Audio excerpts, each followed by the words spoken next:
पोटगी जेव्हा लग्न धंदा बनतं, कधी काळी पोटगी ही गरजू स्त्रीसाठी आधार होती. आज ती अनेकांसाठी बिझनेस विथ लो कॅपिटल बनली आहे. नुकतीच झालेली एक केस, एक साधा प्रामाणिक IT इंजिनियर त्याने शिक्षित मुलीशी लग्न केलं. MBA IT प्रोफेशनल, पण 18 महिन्यातच संसार कोसळला. कोर्टात पत्नीची मागणी होती मुंबईत आलिशान घर, 12 कोटींची पोटगी आणि BMW गाडी, प्रत्येक महिन्याला 1 कोटी रुपये.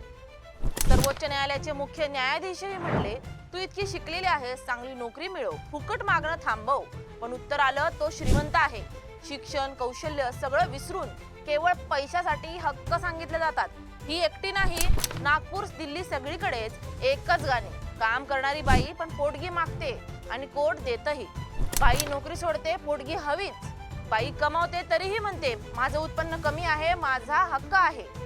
आणि नवरा तो राबतो, केस लढतो आणि पैसे द्यावेही लागतात.